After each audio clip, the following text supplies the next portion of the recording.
My name is Sumay Hussain. I'm 24 years old. I started wearing hijab when I was a child. I can't really remember when.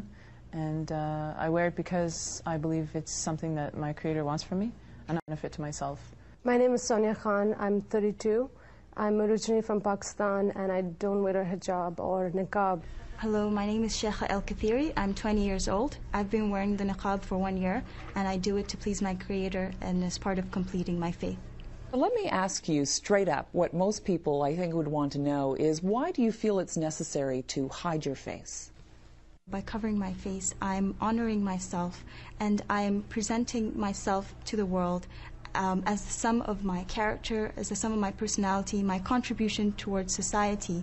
And it's just a little bit that I'm doing to enable me to go through this path of spiritual discovery. And it's something that I really feel glad and happy, and I feel so wonderful for having done it.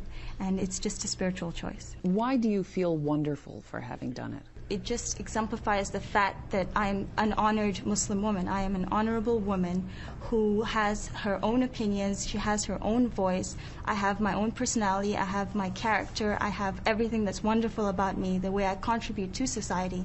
And my beauty is a wonderful part of me as well. But I don't feel that I have to display it all for the world. Is that the function of your hijab when you wear it? It's basically a message that says that I would like you to judge me based on who I am and what I do, and it's not based on, you know, the way I look. And I mean, people might not like that, but it is a fact that men and women are perceived differently. If I wasn't wearing the veil, for example, to me, a man coming up to me and just chatting me up might be normal, but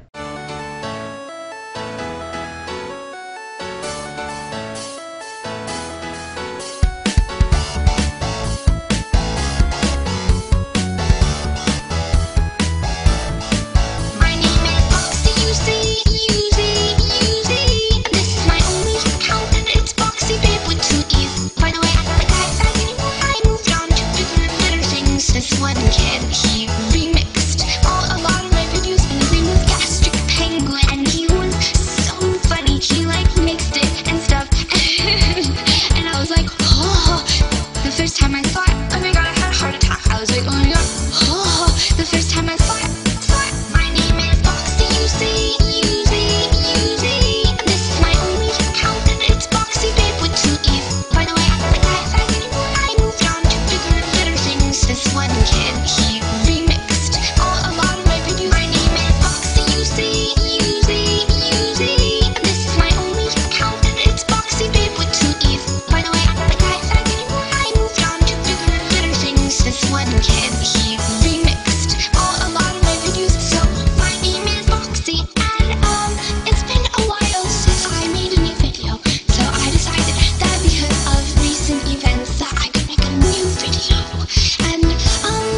one kid, he remixed a lot of my videos, and his name was Gastric Penguin, and he was so funny. He like mixed it and stuff, and I was like, oh, the first time I saw it, oh my god, I had a heart attack. I was like, oh my god, oh, the first time I saw it. My name is Boxy, you see, this is my only account, it's Boxy Babe with 2 E's. By the way, I'm not a guy fan anymore, I moved on to bigger and better things. This one kid, he remixed a lot of my videos. This one kid, he remixed a lot of my videos. This one kid, he remixed a lot of my videos. My name is Boxy, you see. The table. You know, Muslim women who choose to dress this way do that because they feel, you know, cover this way, first of all, because they believe that God wants that of them, and they believe that God knows better for them than they know. Does it state in the Qur'an you're supposed to wear a hijab? I don't Yes, think it does. It says It does. directly It does. you She have just to read wear it. a hijab. I don't think there is a clear statement or understanding by a lot of, I think, philosophers of Islamic scholars saying this is exactly what you need to wear. There is no clear understanding on that matter. I think there is a clear understanding. If you read, there's a very clear understanding. There's a literally fair. You'll read all scholars saying the same thing. I disagree. No, I didn't say that. A lot of scholars will say. But there is a majority and a minority. But the face can be open. There's nothing wrong with that. The face is not necessary. Do you believe that? I wasn't wearing it before, and now I am. There are people who do believe that the face is obligatory, but I think that it's their choice in the end. Sonny, what do you think the message is when you see a veiled woman? We need to question, okay, I'm living in Canada, I'm wearing a hijab, I'm covering up my face. Am I going to be somebody who will bring people together, Jews, Christians, Muslims? I don't think so. Am I going to be the one who will be a philosopher, bringing new ideas to the table, actually getting people to get involved in the community? I think you'll create more barriers. It's not you, it's them. It's as in the people around you. They're stereotypes, they're perceived notions. All I'm saying is, as a Muslim, you're a missionary at heart. You're supposed to actually attract people towards you, not repel them.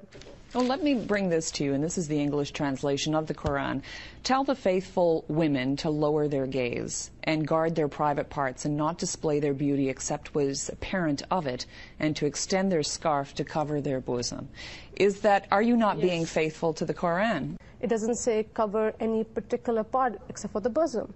So I think it's about the humility of it, and there's no kind of implication of what item do you need to wear. We need to integrate, we need to assimilate, and we need to be able to move from one culture to the other without looking like something out of a different era. I don't think it creates any barriers. I don't think you have to assimilate in all ways. I think you should assimilate in the basic human ways of goodness and helping others, but you shouldn't have to assimilate in your dress, because what is dress? It's just superficial. No, it's not.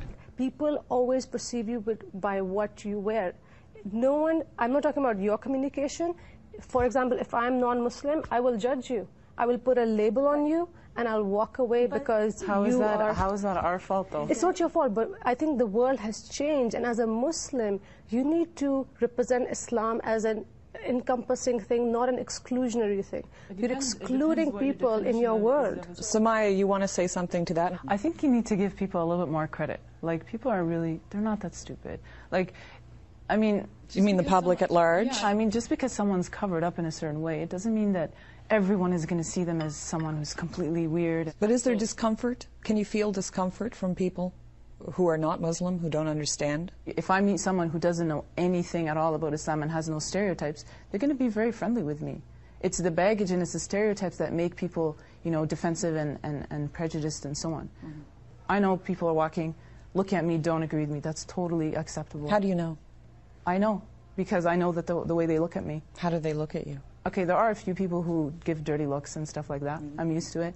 Most people, they're just curious, they don't know, which is fine too. I wish they would come ask me. I'd love to explain it.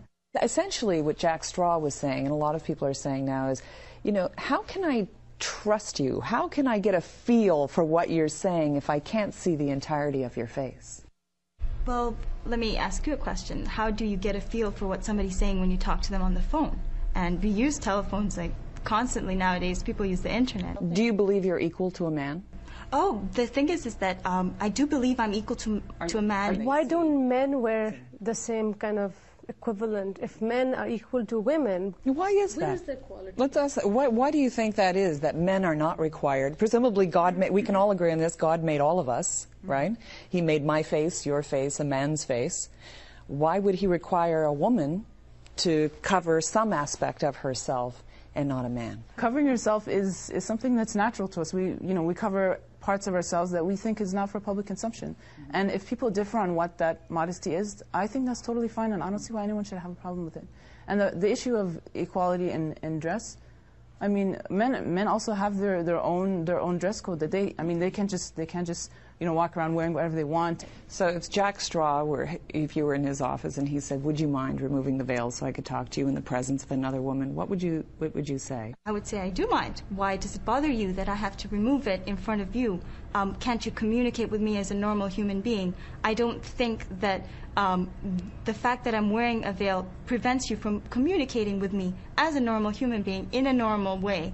And I don't see why you have to get me to do this thing, to take off my veil. Perhaps for you it's something that you feel strongly about, or you want me to do it for your own comfort, your own benefit. But I don't think it really is